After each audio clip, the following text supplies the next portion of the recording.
ಕೊಡೆ ಮುದ್ದು ಹಸಿವಿಂಗೆ ಅಂಬಲಿ ಮುದ್ದು ಬಸುರಲ್ಲಿ ಬಂದ ಶಿಶು ಮುದ್ದು ಬಸುರಲ್ಲಿ ಬಂದ ಶಿಶು ಮುದ್ದು ಲೋಕಕ್ಕೆ ಲೋಕಕ್ಕೆ ಬಸವಣ್ಣನೇ ಮುದ್ದು ಸರ್ವಜ್ಞ. ಬಸವಾದಿ ಪ್ರಮಥರ ಪವಿತ್ರ ಚಿಹ್ನೆಗಳಿಗೆ ವಂದಿಸುತ್ತಾ, ವೇದಿಕೆಯಲ್ಲಿರ್ತಕ್ಕಂಥ ಎಲ್ಲ ಪೂಜ್ಯರ ಪವಿತ್ರ ಚಿಹ್ನೆಗಳಿಗೆ ವಂದಿಸುತ್ತಾ, ನಾಡಿನ ಉದ್ದಗಲಕ್ಕೂ ಎಲ್ಲ ಮೂಲೆ ಮೂಲೆಗಳಲ್ಲಿ ಬಂದಂಥ ಎಲ್ಲ ಆತ್ಮೀಯ ಶರಣ ಬಂಧುಗಳೇ, ತಮ್ಮೆಲ್ಲರ ಪಾದಕ್ಕೆ ಶರಣು ಶರಣಾರ್ಥಿಗಳು. ಟೈಮ್ ಇಲ್ಲ, ಹಸಿವಾಗಿದೆ ನಿಮಗೆಲ್ಲ, ಆದರೆ ನೇರ ವಿಷಯಕ್ಕೆ ಬರ್ತೀನಿ. ಸಾಧ್ಯವಾದರೆ ಸಂಜೆ ತೂಗು ಸೇತುವೆ ಮತ್ತು ರೇಷನ್ ಗದ್ದಿಗೆ ನೋಡ್ಕೊಂಡು ಬಂದಾದ್ಮೇಲೆ ಸಾಧ್ಯವಾದರೆ ಸಂಜೆ ಒಂದು ಗೋಷ್ಠಿ ಇಡೋಣ, ಹೆಚ್ಚಿನವಾಗಿ ಚಿಂತನೆಗೆ ಅವಕಾಶ ಕೊಡೋಣ ಅಂತ ಹೇಳ್ತಾ, ಮುಖ್ಯವಾಗಿ ಕಾಲಜ್ಞಾನ ವಿಷಯಕ್ಕೆ ಬರ್ತೀನಿ. ಫಸ್ಟು ನೀವೇನು ಕುಂತಿರಲ್ಲ, ಇದೇ ಜಾಗಕ್ಕೆ ಸುಮಾರು ಜನ ಶರಣರು, ಅಕ್ಕಮಹಾದೇವಿ ತಾಯಿಯವರಿಂದ, ಕಲ್ಯಾಣಮ್ಮ ತಾಯಿಯವರಿಂದ ಇದೇ ಜಾಗಕ್ಕೆ 900 ವರ್ಷಗಳ ಹಿಂದೆ ಕಾಲಜ್ಞಾನ ಬರೆದಿದ್ದಾರೆ. ಏನು ಹೇಳಿದ್ದಾರೆ? ಉಳುವಿಯ ಪೂರ್ವ ದಿಕ್ಕಿನಲ್ಲಿ ಇಳಿಜಾರ ಗಂಪರಂಗಳ ಮಧ್ಯದಲ್ಲಿ ಮೂಕನಂದದಲ್ಲಿ ಕರುಣಿ ಚೆನ್ನಬಸವಣ್ಣ ಬಂದು ನೆಲೆಸ್ಯಾನೋ, ರೇಚಯ್ಯನು ಸಂಗನು ಇರುವ ಮುಂದಣ ರಂಗ ಮಂಟಪ ಶರಣರಾಟಕ್ಕೆ ಕುರುವಾಗುತ್ತೆ ಅಂತ ಹೇಳಿದ್ದಾರೆ. ನೋಡ್ರಿ, ಉಳುವಿಯಿಂದ ಫುಲ್ ಡೌನ್, ಉಳುವಿಯ ಪೂರ್ವ ದಿಕ್ಕಿನಲ್ಲಿ, ಪೂರ್ವ ದಿಕ್ಕಂದ್ರೆ ಇದೇ ದಿಕ್ಕು, ಇಳಿಜಾರ ಗಂಪರಂಗಳ ಮಧ್ಯದಲ್ಲಿ, ಇಳಿಜಾರ ಇತ್ತೋ ಇಲ್ಲ, ಇಲ್ಲಿಗೂ ಮತ್ತೆ ಉಳುವಿಗೂ 1800 ಫೂಟ್ ಹೈಟ್ ಇದೆ ಉಳುವಿ. ಇಳಿಜಾರ ಗಂಪರಂಗಳ ಮಧ್ಯದಲ್ಲಿ ಮೂಕನಂದದಲ್ಲಿ ಕರುಣಿ ಚೆನ್ನಬಸವಣ್ಣ ಬಂದು ನೆಲೆಸ್ತಾನೆ. ಇದು ರೇಚಯ್ಯ ಮತ್ತೆ ಸಂಘ, ಅಲ್ಲಿ ಶಿವಾಲಯ ಇದೆ, ರೇಚಯ್ಯನು ಮತ್ತು ಸಂಘನು ಇರುವ ಈ ಮುಂದಣ ರಂಗ ಮಂಟಪ ಶರಣರಾಟಕ್ಕೆ ಕುರುವಾಗುತ್ತೆ ಅಂತ ಹೇಳಿದ್ದಾರೆ. ಅಂದ್ರೆ ನಿಮ್ದು ಸುಮಾರು ವರ್ಷಗಳ ಒಂದು ಸಂಘಟನೆಯ ಆ ಗೂಗಲ್ ಮೀಟಿಂಗ್ ಇರ್ಬೋದು, ಇದೇ ಜಾಗದಲ್ಲಿ ಇಲ್ಲಿ ಸೇರ್ತಿರಂದ್ಮೇಲೆ ಇದು ಯಾರ ಆಟ? ಇದು ಶರಣರ ಆಟ. ಇದು ಪೂರ್ವ ನಿಯೋಜಿತ, ಸುಮ್ಮನೆ ಸಾಮಾನ್ಯ ಸುಮ್ಮನೆ ಬಂದಿಲ್ಲ ನೀವು. ನಾವು ಬಯಲಾಗಿ 770-80 ವರ್ಷಕ್ಕೆ ನಾವು ಹುಟ್ತೀವಿ ಅಂತ ಪರ್ಫೆಕ್ಟ್ ಆಗಿ ಹೇಳಿದಾರೆ ಅವರು. ಸಾರಿ ಹೇಳಿದ ವಾಕ್ಯ ಶಿವನಾಣೆ ಸಟೆಯಲ್ಲ. ಸಟೆ ಅಂದ್ರೇನು? ನಾವು ಬರೆದಂತಹ ಕಾಲಜ್ಞಾನ ಶಿವನಾಣಿ ಹಾಗೂ ಸುಳ್ಳಲ್ಲ. ನೀವು ಕಾಲಜ್ಞಾನ ಬರೀ ಜರಿದ್ರೆ ನಿಮ್ಗೆ ಅಂದಿನ ಆಯು ಜನ್ಮ ಅಂತ ಹೇಳ್ತಾರೆ, ವಾರ್ನಿಂಗ್ ಕೊಟ್ಟು ಹೇಳ್ತಾರೆ. ಯಾಕೆಂದ್ರೆ ನಿಮ್ ಯೋಗ್ಯತೆ ಇದ್ರೆ ಅದನ್ನ ಒಪ್ಕೊಡ್ರಿ, ಇಲ್ಲ ಸುಮ್ಮನಿರ್ರಿ, ಬಟ್ ನೀವು ಜರದ್ರೆ ನಿಮ್ಗೆ ಶಿಕ್ಷೆ ಉಂಟು ಅಂತ ಹೇಳ್ತಾರ. ಅಷ್ಟು ವಾರ್ನಿಂಗ್ ಕೊಟ್ಟು ಹೇಳ್ತಾರ. ಯಾಕೆಂದ್ರೆ ಅವ್ರಿಗೆಲ್ಲ ಗೊತ್ತು, ನಮ್ಮ ಎಲ್ಲ ಆಟಗಳು ಗೊತ್ತದು. ಹಂಗಾಗಿ ಮುಂದೆ ಎಂತೆಂಥವ್ರು ಹುಡ್ತಾರೆ, ಎಂಥವ್ರು ಜಂಗಮರಾಗ್ತಾರೆ, ಎಂಥ ದೀಕ್ಷಾ ಪ್ರಕ್ರಿಯೆಗಳಾಗ್ತವೆ, ಎಂಥವ್ರು ಭಕ್ತ ಆಗ್ತಾರೆ, ಈ ಎಲ್ಲ ಆಂಗಲ್ಸ್ ಅನ್ನ ಬರೆದಿಟ್ಟಾರ ಅವರು. ಅದಕ್ಕೆ ಸತ್ಯವಾದಂತಹ ಭಕ್ತರಿಗೆ ಗೊತ್ತಾಗ್ಲಿ, ಅವ್ರಿಗೆ ಅರಿವು ಮೂಡ್ಲಿ, ಮುಂದೆ ಇಡೀ ಭೂಮಂಡಲ ನಮ್ಮ ವಶ ಆಗುತ್ತೆ ಅಂತ ಹೇಳ್ತಾರೆ ಶರಣರು. ಈ ಮುಂದಿನ ಇಡೀ ಭೂಮಿಯ ಒಡೆಯ ಯಾರು ಅಂದ್ರೆ ಚನ್ನಬಸವಣ್ಣ ಅಂತ ಹೇಳ್ತಾರೆ ಕಾಲಜ್ಞಾನ. ಎಷ್ಟು ಖುಷಿ! ಅಲ್ಲಲ್ಲೂ ಬಬಲಾದಿ ಚಿಕ್ಕಪ್ಪರಂತರು ಏನು ಅದ್ಭುತ ಕಾಲಜ್ಞಾನ. ಭಜನಿ ಮಾಡುತ್ತಾ ಹಿರಿರಣ್ಣ ಮಜುಬೂಪ ಬರುವ ಚನ್ನಬಸವಣ್ಣ, ಸುಜನ ಸದ್ಭಕ್ತರು ಕಂಡಿರಿ ಚರಣ, ಗಜಿಬೀಜಿ ಜನರಿಗೆ ಬಂತೋ ದುರ್ಮರಣ. ಏನು? ಸುಜನ ಸದ್ಭಕ್ತರು ಕಂಡಿರಿ ಚರಣ. ಚರಣ ಅಂದ್ರೇನು? ಪಾದ. ಯಾರ ಪಾದ? ಚನ್ನಬಸವಣ್ಣ. ಚನ್ನಬಸವಣ್ಣ ಅಂದ್ರೆ ಯಾರು? ಪರಶಿವನ ಅವತಾರ. ಅದು ಅಕ್ಕನಾಗಮ್ಮನ ಗರ್ಭದಲ್ಲಿ ಕೂತ್ಕೊಂಡ್ಬಿಟ್ಟು ಬಿಜ್ಜಳ ಮಹಾರಾಜನ ಮಾತನಾಡಿಸಿದಂತ ಪರಶಿವನ ಅವತಾರ ಇರ್ತಕ್ಕಂಥ ಚನ್ನಬಸವಣ್ಣ ಷಟ್ಸ್ಥಲ ಜ್ಞಾನಿ, ಅವಿರಳ ಜ್ಞಾನಿ, ಸಮ್ಯಜ್ಞಾನಿ, ಮಹಾಜ್ಞಾನಿಯ ಗೂಗಲ್ ಮೀಟು ಅದು 1-1.5 ವರ್ಷ ನೀವು ಕೇಳಿದಿರಿ. ಏನು ಅದ್ಭುತ! ಬಸವಣ್ಣನವರು ಮನೆಗೆ ಅಲ್ಲಮ್ಮ ಪ್ರಭು ಮತ್ತು ಸಿದ್ದರಾಮೇಶ್ವರ ಬಂದು ನಿಂತಾಗ ಏನಾಗತ್ತೆ ಘಟನೆ ಗೊತ್ತಲ್ಲ ನಿಮ್ಗೆ? ಬಸವಣ್ಣವ್ರು ಏನ್ ಮಾಡ್ತಿರ್ತಾರೆ? ಲಿಂಗ ಪೂಜೆ ಮಾಡ್ತಿರ್ತಾರೆ. ಅಡಪದಪ್ಪಣ್ಣವರು ಬಂದು ಯಾರೋ ದೊಡ್ಡ ಮಹಾತ್ಮರು ಬಂದಾರೆ ಅಂತ ಹೇಳ್ತಾರೆ. ಯಾಕಂದ್ರೆ ಗೊತ್ತಿರುತ್ತೆ, ಅವರು ಮಹಾತ್ಮರು ತಾನೆ. ಅಡಪದಪ್ಪಣ್ಣ ಏನು ಸಾಮಾನ್ಯನ ಅವರು? ಇಲ್ಲ, ದೊಡ್ಡ ಮಹಾತ್ಮರು ಬಂದಾರೆ. ಸಾಕಾರ ಒಬ್ರಿದ್ದಾರೆ, ನಿರಾಕಾರ ಒಬ್ರಿದ್ದಾರೆ. ಅರ್ಥ ಮಾಡ್ಕೊಡ್ರಿ. ಸಾಕಾರ ಒಬ್ರಿದ್ದಾರೆ, ನಿರಾಕಾರ ಒಬ್ರಿದ್ದಾರೆ. ನಿರಾಕಾರ ಯಾರು? ಪ್ರಭು ಬಾಡಿ ಹೆಂಗಿತ್ತು? ನಿರಾಕಾರ ವ್ಯೋಮಕಾಯ. ಎಲ್ಲರದು ಅಷ್ಟೇ ಲಿಂಗಾಂಗ ಸಾಮರಸ್ಯವನ್ನು ಪಡೆದ್ರೆ ಎಲ್ಲರ ಬಾಡಿನೂ ಇದು. ಆವಾಗ ಬಸವಣ್ಣರೇ ಅವ್ರ ಮನೆಗೆ ಅವ್ರು ಬರಲಿ ಅಂತ ಅವರು ನಾವು ಕರೀದಿದ್ರೆ ನಾವು ಒಳಗೆ ಹೋಗಿಲ್ಲ, ನಾವು ರಿವರ್ಸ್ ಹೋಗ್ತೀವಂತ ನಾವು. ಯಾರು? ಇವರು ಪಾಪ ಅಡಪದಪ್ಪಣ್ಣವ್ರು ಓಡಾಡಿ ಸುಸ್ತಾಯ್ತು. ಇವರು ಅಲ್ಲೇ ಹೋಗ್ಲಿಕ್ಕೆಲ್ಲ ರೆಡಿ ಆಗಿದ್ದಾರೆ. ಆ ಟೈಮಿಗೆ ಯಾರು ಬರ್ತಾರೆ? ಚನ್ನಬಸವಣ್ಣವ್ರು ಬರ್ತಾರೆ. ಬಂದು ಚಾಟಿ ಬೀಸ್ತಾರೆ. ಯಾರಿಗೆ? ತಮ್ಮ ಮಾವನಿಗೆ. ಯಾರು? ಬಸವಣ್ಣನವ್ರಿಗೆ. ಏನಪ್ಪ ಬಸವಣ್ಣ ಏನ್ ಮಾಡ್ತಾ ಇದೀಯಪ್ಪ ನೀನು? ಲಿಂಗ ಪೂಜೆ ಜಂಗಮ ಮನೆಗೆ ಬರ್ಲಿ, ಜಂಗಮ ಪರಾತ್ಪರ ವಸ್ತು ಬರ್ಲಿ, ಬಂದು ನಿಂತಾಗ ನೀನ್ ಲಿಂಗ ಪೂಜೆ ತಗೊಂಡು ಏನ್ ಮಾಡ್ತೀಯಪ್ಪ ನೀನು ಅಂತ ಹೇಳ್ತಾರೆ. ಅವಾಗ ಒಂದೇಶ್ವರ ಶಾಕ್ ಆಗುತ್ತೆ. ಅವ್ರು ನೋಡಿದ್ರೆ ಮುನ್ಸ್ಕೊಂಡ್ಬಿಟ್ಟಿದ್ದಾರೆ. ಅವೆಲ್ಲ ಮ್ಯಾನೇಜ್ಮೆಂಟ್ ಮಾಡಿದ್ದು ಯಾರಂದ್ರೆ ಚನ್ನಬಸವಣ್ಣನವರು. ಅವ್ರು ಎಲ್ಲ ಪೂರ್ವಾಪುರ ತಗೊಂಡ್ಬಿಡ್ತಾರೆ. ನೀವ್ಯಾರು? ಯಾವ್ಯಾವ ಯುಗದಲ್ಲಿ ಏನೇನಾಗ್ಬಿಟ್ಟಿದ್ರಿ ನೀವು? ಬಸವಣ್ಣವ್ರು ನೀವೇನಾಗ್ಬಿಟ್ಟಿದ್ರಿ? ನಿಮ್ಮಲ್ಲಿ ಹೆಂಗಂತ ಹೇಳಿದಾಗ ಅದಕ್ಕೆ ಮಹಾಜ್ಞಾನಿ ಅಂತ ಯಾಕೆ ಹೆಸರು ಬಂದಿದ್ದು? ಅವಿರಳ ಜ್ಞಾನಿ, ಸಮ್ಯಕ್ ಜ್ಞಾನಿ, ಮಹಾಜ್ಞಾನಿ. ಇಂತಹ ಜ್ಞಾನಿಗಳ ಗೂಗಲ್ ಮೀಟ್ ನೀವೆಲ್ಲ ಸೇರಿದಿರಿ, ಪ್ರತಿನಿತ್ಯ ನಾವು ಮಾಡ್ತಾ ಇದ್ದೀರಿ. ಅಂತಹ ಚನ್ನಬಸವಣ್ಣ ಮುಂದಿನ ಇಡೀ ಭೂಮಂಡಲದ ಒಡೆಯ ಅಂತ ಹೇಳ್ತಾರೆ ಎಲ್ಲ ಕಾಲಜ್ಞಾನಿಗಳು. ನಾಸ್ಟ್ರಾಡಮಸ್ ಹೇಳ್ತಾನೆ, ಬೇರೆ ದೇಶದ ಕಾಲಜ್ಞಾನಿ ಭಾರತದ ಒಬ್ಬ ಗುರುವಿನ ಎಂಡವರ್ನಲ್ಲಿ ಇಡೀ ಭೂಮಂಡಲ ಆಗುತ್ತೆ. ಆ ಗುರು ಶರಣ ಅಂತ ಹೇಳ್ತಾನೆ. ಶರಣ will be chief of the world ಅಂತ ಹೇಳ್ತಾನ. ಅಂದ್ರೆ ಇಡೀ ಭೂಮಿಯ ಒಡೆಯ ಶರಣ ಆಗ್ತಾನೆ ಅಂತ ಹೇಳ್ತಾರೆ ನಮ್ಮೆಲ್ಲ ಕಾಲಜ್ಞಾನಿಗಳು. ಮುಂದಿನ ಲೀಡರ್ ಚನ್ನಬಸವಣ್ಣ. ನೀವು ಕೇಳ್ಬೋದು, ಏನ್ರಿ ಸ್ವಾಮೀಜಿ ಅವ್ರೆ ನಾವು ಬಹಳ ಸೈಂಟಿಫಿಕ್ ಯುಗದಲ್ಲಿದ್ದೀವಿ, ಏನ್ ಕಾಲಜ್ಞಾನ ಹೇಳ್ತಿರ್ರಿ ಅಂತ. ಯಾವ ಸತ್ಯ ಯಾವಾಗಿದೆ ಮೊದ್ಲು ಹೇಳ್ರಿ ನೋಡೋಣ ಅಂತ ಕೇಳ್ಬೋದು ನೀವು. ಯಾಕೆ ನಾ LLB ಸ್ಟೂಡೆಂಟು, ಎಲ್ಲ ಹ್ಯಾಂಗಲ್ ಅನ್ನು ಸ್ಟಡಿ ಮಾಡಿ ನಾನು ಕಾಲಜ್ಞಾನ ಸರ್ಚ್ ಮಾಡಿದ್ದೀನಿ. ಜ್ಯೋತಿಷ್ಯ ಬೇರೆ, ಕಾಲಜ್ಞಾನ ಬೇರೆ. ಪ್ರತಿಯೊಬ್ಬ ಯೋಗಿಗಳು ಯೋಗದ ಮೂಲಕ ಮುಂದಿನ ಘಟನೆಗಳನ್ನ ನೋಡಿ ಬರ್ತಾರೆ. ಅವರು ಸುಮ್ಮನೆ ಅಂದಾಜು ಮೇಲೆ ಬರ್ದಿಲ್ಲ. ಅವರು ಸೈನ್ಸ್ ಬಗ್ಗೆ ಹೇಳ್ತಾರೆ. ಎಣ್ಣೆ ಬತ್ತಿ ಇಲ್ಲದ ದೀಪ ಉರಿದಾವು ಕೇಳಿರಣ್ಣ. ಸುಳ್ಳೋ ನಿಜನೋ? 900 ವರ್ಷಗಳಿಂದ ಹೇಳಿದಾರೆ ಅವರು. ಎಣ್ಣೆನೂ ಇಲ್ಲ, ಬತ್ತಿನೂ ಇಲ್ಲ, ಅಂತ ದೀಪ ಮುಂದೆ ಉರಿತಾವೆ. ಕಾಲ ತಿಳಿಸುವ ಯಂತ್ರ, ಪಾಲು ಕಡಿಯುವ ಯಂತ್ರ, ಮಾತನಾಡುವ ಯಂತ್ರ, ಗೀತ ಪಾಡುವ ಯಂತ್ರ, ಪಥಿಕ ಜನರನ್ನು ಒಯ್ಯುವ ಯಂತ್ರ. ಇಂತಿಂತ ಯಂತ್ರಗಳು ಬರ್ತಾವಂತ. ಎಷ್ಟು ಚೆನ್ನಾಗಿ ಹೇಳಿದಾರೆ ನೋಡ್ರಿ. ಪಥಿಕ ಜನರನ್ನು ಒಯ್ಯುವ ಯಂತ್ರ. ನೀವೆಲ್ಲ ಎದರ ಬಂದಿರಿ? ಸರ್ವಜ್ಞ ಹೇಳ್ತಾನೆ, ಎತ್ತು ಕುದುರೆಗಳಿಲ್ಲ, ಎತ್ತಿ ಪಿಡಿಯುವರಿಲ್ಲ, ರಥವು ಒತ್ತಿ ನಡೆದೀತು.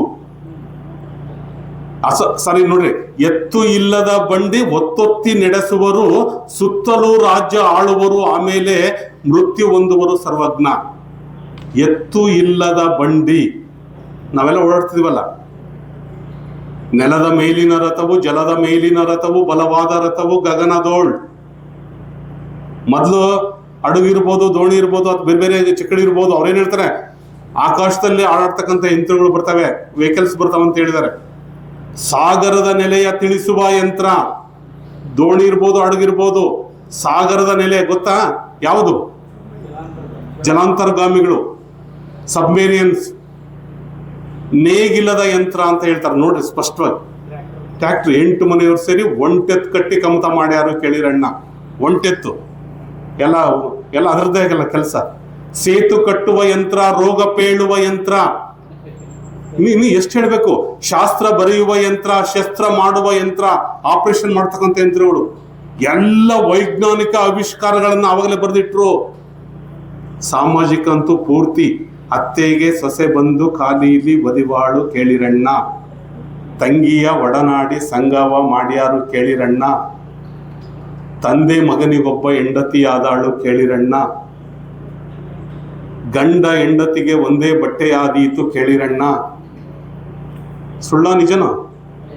ನೀವು ಹೋಗ್ರಿ, ಪೇಟೆಯಲ್ಲಿ ಹೋಗ್ರಿ, ಗಂಡಗೂ ಟಿ ಶರ್ಟು ಪ್ಯಾಂಟು, ಹೆಂಡತಿಗೂ ಟಿ ಶರ್ಟು ಪ್ಯಾಂಟು, ಸೈಜ್ ಒಂದೇ ಇದ್ರೆ ಎಕ್ಸ್ಚೇಂಜ್ ಮಾಡ್ಕೋಬಹುದು. ಕಳ್ಳರೆಲ್ಲ ನಾಡನಾಳುವ ಸರದಿ ಬರುತ್ತಾದೆ ಕೇಳಿರಣ್ಣ. ನಿಜನ ಸುಳ್ಳು? ಮಠಮಾನ್ಯದವರೆಲ್ಲ ಕೆಟ್ಟು ಭ್ರಷ್ಟಾದಾರು ಕೇಳಿರಣ್ಣ. ಯಾವ ಹ್ಯಾಂಗಲ್ಲೂ ಬಿಟ್ಟಿಲ್ಲ ಅವರು. ಸೈನ್ಸ್ ಬಗ್ಗೆ, ರಾಜಕಾರಣಿಗಳ ಬಗ್ಗೆ, ಸಾಮಾಜಿಕ ಬಗ್ಗೆ, ಧಾರ್ಮಿಕ ಬಗ್ಗೆ ಎಲ್ಲ ಹ್ಯಾಂಗಲ್ಸ್ ಅನ್ನು ಹೇಳ್ತಾರೆ. ಇಷ್ಟೆಲ್ಲ ಹೇಳಿ ನಾವು ಮತ್ತೆ 770-80 ವರ್ಷಕ್ಕೆ ಹುಟ್ತೀವಿ. ಮುಂದೆ 11 ರೀತಿಯ ದೊಡ್ಡ ದೊಡ್ಡ ಅವಘಡಗಳಾಗ್ತವೆ. ಈ ಭೂಮಂಡಲದಲ್ಲಿ ಸತ್ಯವಂತರು ಮಾತ್ರ ಉಳಿತಾರೆ, ಕರ್ಮಿಗಳು ಫಿನಿಶ್ ಆಗ್ತಾರೆ. 100ಕ್ಕೆ ಒಬ್ರು ಉಳಿತಾರೆ ಅಂತ ಹೇಳ್ತಾರೆ. 100ಕ್ಕೆ ಒಬ್ರು ಉಳಿದ್ರೆ ಈ ಜನಸಂಖ್ಯೆ ಎಷ್ಟಿದೆ? ವರ್ಲ್ಡ್ ಪಾಪ್ಯುಲೇಷನ್ 800, 700, 800, 800, 900 ಕೋಟಿ. 800 ಕೋಟಿಗೆ 100ಕ್ಕೆ ಒಬ್ರಾದ್ರೆ ಎಷ್ಟಪ್ಪ? 8 ಅಥವಾ 9 ಕೋಟಿ ಅಷ್ಟೇ ಫಿಲ್ಟರ್ ಆಗತ್ತೆ. 100ಕ್ಕೆ ಒಬ್ರು ಉಳಿತಾರ ಅಂತ ಹೇಳ್ತಾರೆ. 11 ಟೈಪ್ಸ್ ಕೊಲಪ್ಷನ್ ಅಂತ ಹೇಳ್ತಾರೆ. ಆ ಘಟನೆಗಳನ್ನು ಏನು ಸ್ಪಷ್ಟವಾಗಿ ಹೇಳ್ತಾರೆ. ಅಕ್ಕಮದೇವ್ರ ತಾಯಿ ಹೇಳ್ತಾರೆ, 2 ಖಂಡದಲ್ಲಿ ಸುರಿಬುದು ಕೆಂಡದ ಮಳೆ, ಆ ಖಂಡ ಮಡದೀತು. ಪಾಯಿಂಟ್ಸ್ ಅರ್ಥ ಮಾಡ್ಕೊಡ್ರಿ. 2 ಖಂಡದಲ್ಲಿ ಸುರಿಬುದು ಕೆಂಡದ ಮಳೆ, ಆ ಖಂಡ ಮಡದೀತು. ಇದನ್ನ ಒಪ್ತೀರಾ ಇಲ್ಲ? ಖಂಡ ಅಂದ್ರೆ ಎಷ್ಟು ದೇಶಗಳನ್ನು ಒಳಗೊಂಡಿದ್ದು ಒಂದು ಖಂಡ. ಅಂತವು 2 ಖಂಡದಲ್ಲಿ ಏಕದಮ್ ಕೆಂಡದ ಮಳೆ ಸುರಿಯುತ್ತೆ. ಅವು ಒಂದೇ ಸರಿ ಫಿನಿಶ್. ಟ್ರಂಪ್ ಏನ್ ಹೇಳ್ತಾನೆ ಗೊತ್ತಾ? ಇಡೀ ಭೂಮಿಯನ್ನ 150 ಸರಿ ಸುಡೋಷ್ಟು ಶಕ್ತಿ ನನಗಿದೆ. ಟ್ರಂಪ್ ಹೇಳೋದು. ರಷ್ಯನ್ ತಗೋ ಇದೆ, ಭಾರತದ ತಗೋ ಇದೆ, ಪಾಕಿಸ್ತಾನ ಇದೆ, ಇಸ್ರೇಲ್ ಇದೆ. ಸೊ ಅನೇಕ ದೇಶಗಳು ಯುದ್ಧ ನಡೀತಿದೆ. ಇಲ್ಲೋ ಯಾವನಿಗಾರ ತಲೆ ಕೆಟ್ಟು ಒತ್ತಿದೆ. ಈಗ ಆಗ್ತಿರೋದೆಲ್ಲ ಬರೀ ಪಟಾಕಿ ಅಷ್ಟೇ. ಈಗ ಅಣು ಬಾಂಬ್ ಅಂದ್ರೆ ಏನ್ ತಿಳ್ಕೊಂಡ್ಬಿಟ್ರೆ, ಜಸ್ಟ್ 2 ಸೆಕೆಂಡ್ನಲ್ಲೇ ಸುಟ್ಟು ಭಸ್ಮ. ಎಷ್ಟೆಷ್ಟೋ ಕಿಲೋಮೀಟರ್ ಅಥವಾ ರಾಜ್ಯಗಳು ಒಂದೇ ಸರಿಗೆ. ಅವರು ಅಕ್ಕಮದೇವಿ ತಾಯರು ನೋಡ್ಕೊಂಡು ಹೇಳಿರೋದು, ಬರೀ ಅಂದಾಜು ಹೇಳಿಲ್ಲ ಅವರು. ಕಾಲಜ್ಞಾನ ಅಂದ್ರೆ ಸುಮ್ಮನೆ ಬರ್ದಿಲ್ಲ, ನಮಗೋಸ್ಕರ ಬರ್ದಿಟ್ಟಿದ್ದಾರೆ ಅವರು. ಇಂತಹ ಟೈಮ್ನಲ್ಲಿ ನೀವು ಧೈರ್ಯವಾಗಿರ್ರಿ. ಉದಾಹರಣೆ, ಒಂದು ಚಂಡಮಾರುತ ಬರ್ತಾ ಇದೆ ಅಂದ್ರೆ ಸೈಂಟಿಸ್ಟ್ ಹೇಳ್ತಾ ಇಲ್ವಾ, ಸಮುದ್ರದಲ್ಲಿ ಇಂತಿಷ್ಟು ಕಿಲೋಮೀಟರ್ ಅಂತರದಲ್ಲಿ ಫಾರ್ಮೇಶನ್ ಆಗಿದೆ, ಇಂಥ ಜಾಗಕ್ಕೆ ಬರುತ್ತೆ, ಇಷ್ಟು ಕಿಲೋಮೀಟರ್ ಫಾಸ್ಟ್ ಇದೆ, ನೀವು ಬಚಾವಾಗ್ಲಿಕ್ಕೆ ನೀವೇನೇನು ಮಾಡ್ಕೋಬೇಕು ಹೇಳಿದ್ರೆ ಏನು ತಪ್ಪೇನಿದೆ ಅದರಲ್ಲಿ? ಒಳ್ಳೇದು ತಾನೇ ಹೇಳೋದು. ಹಂಗೆ ಮಹಾತ್ಮರು ನಮಗೆ ಮುಂದಿನ ಘಟನೆಗಳನ್ನ ನೋಡಿ ತಿಳಿಸಿದಾರ. ಅವರು ಕೆಲವರು ಹೇಳ್ತಾರೆ, ನಾಳೆ ಬಪ್ಪುದು ನಮಗೆ ಹಿಂದೆ ಬರಲಿ, ಇಂದು ಬಪ್ಪದು ನಮಗೆ ಈಗಲೇ ಬರಲಿ, ಇದಕ್ಕಾರಂಜು ಬರು ಅಂತ ಹೇಳ್ತಾರೆ. ನನ್ನ ಜಂಗಮಕ್ಕೆ ಆಧಾರ ಭಕ್ತ ಅಂತಪ್ಪ ಭಕ್ತ ಬಸವಣ್ಣ. ಭಕ್ತರು ಬಸವಣ್ಣರ ಭಕ್ತರು ಎನಗಿಂತ ಕಿರಿಯರಿಲ್ಲ, ಶಿವಭಕ್ತರಿಗಿಂತ. ಇದನ್ನ ಮಾತ್ರ ಹೇಳ್ಬಿಡ್ತು ಬಸವಣ್ಣವ್ರು ಬಹಳ ಕಿಂಕರರು. ಆದ್ರೆ ಇನ್ನೊಂದ್ ಕಡೆ ಹೇಳ್ತಾರೆ ಅದೇ ಬಸವಣ್ಣನವರು, ಜಗಕ್ಕೆ ಬಲ್ಲಿದನು ನೀನು, ನಿನಗೆ ಬಲ್ಲಿದನು ನಾನು ಕಂಡಯ್ಯ. ಜಗವು ನಿನ್ನೊಳಗೆ, ನೀನು ಎನ್ನೊಳಗೆ. ಕರಿಯು ಕನ್ನಡಿಯೋಳು ಅಡಗಿರ್ಪದಂತೆ ನೀ ಎನ್ನೋಳು ಅಡಗಿದೆ ಕೂಡಲ ಸಂಗಮ ದೇವ. ಬಸವಣ್ಣ ಅಂದ್ರೆ ಯಾರು? ನಾವು ಶರಣರ ಬಗ್ಗೆ ABCD ತಿಳ್ಕೊಂಡಿಲ್ಲ, ದಯಮಾಡಿ ಅರ್ಥ ಮಾಡ್ಕೊಡ್ರಿ.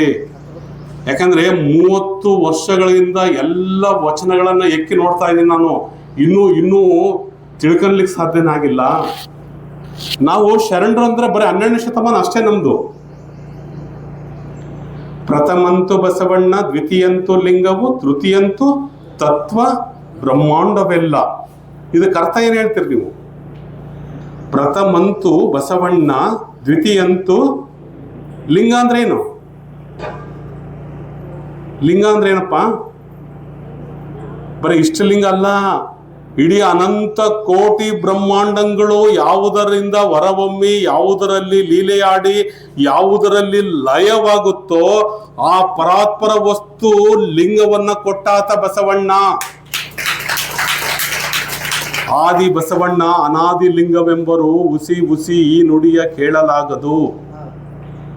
ಆದಿ ಬಸವಣ್ಣ, ಆದಿ ಲಿಂಗ, ಅನಾದಿ. ವಸುದೆ ಹುಟ್ಟದ ಮುನ್ನ ಬಸವಣ್ಣ ಹುಟ್ಟಿದನು. ಇದಕ್ಕೆ ಆನ್ಸರ್ ಏನ್ ಕೊಡ್ತೀರಿ ನೀವು? ವಸುದೆ ಅಂದ್ರೆ ಏನು? ಭೂಮಿ ಹುಟ್ಟೋದ್ಕಿಂತ ಮೊದಲು ಬಸವಣ್ಣ ಹುಟ್ಟಿದ್ರು. ಬಸವಂ ಪ್ರಣವಾಕಾರಂ.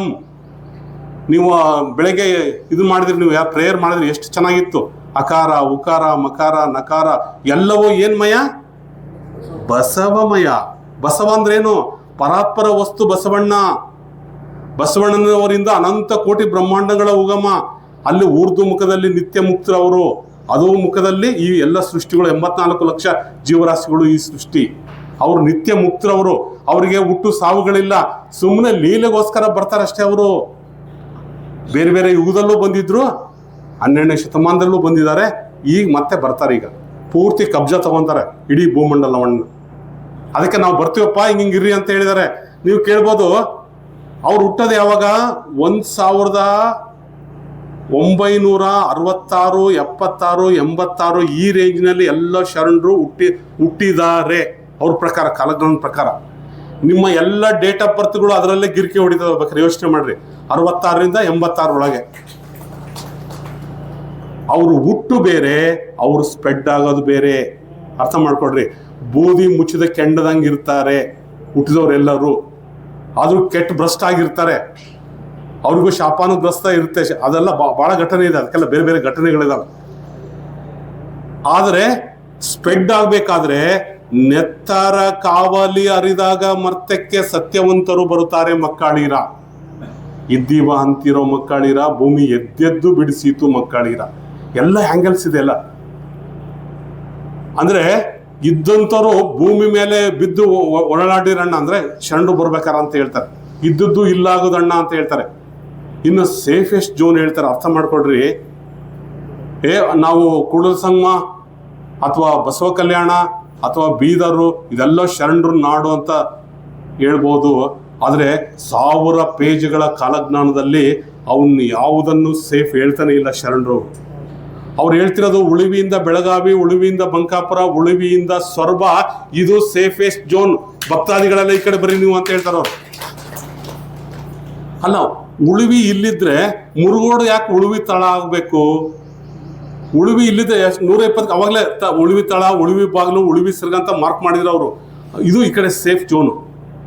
ಇನ್ನು ಬೀದರು, ಬಸವ ಕಲ್ಯಾಣ ಯಾಕೆ ಸೇಫ್ ಅಲ್ಲ? ಅವ್ರು ಏನು ಹೇಳ್ತಾರೆ ಅದಕ್ಕೆಲ್ಲಕ್ಕೂ ಆನ್ಸರ್ ಹಿಡಿದೆ ನಾನು. ಯಾಕೆ ಸೇಫ್ ಅಲ್ಲ ಅಂದ್ರೆ ಅವ್ರು ಹೇಳ್ತಾರೆ ಕಾಲಜ್ಞಾನದಲ್ಲಿ ಉತ್ತರ ಭಾರತದ 18 ರಾಜ್ಯಗಳಿಂದ 9 ಕೋಟಿ ಜನ ಎದ್ದು ಹೊರೆಗಳನ್ನ ಅಂದ್ರೆ ನದಿಗಳನ್ನ ದಾಟಿ ಬೀದರ್ ಕಡೆ ಬರ್ತಾರೆ. ಬೀದರ್ ಕೋಟೆ ಕಲ್ಲುಗಳು ಒಲೆಗುಂಡಿಗೆ ಸಾಕಾಗಲ್ಲ ಅಂತ ಹೇಳ್ತಾರೆ. ಎಷ್ಟು ನಿದರ್ಶನಗಳು! 86 ಲಕ್ಷ ವಾಹನಗಳಲ್ಲಿ ಬರ್ತಾರಂತವ್ರು.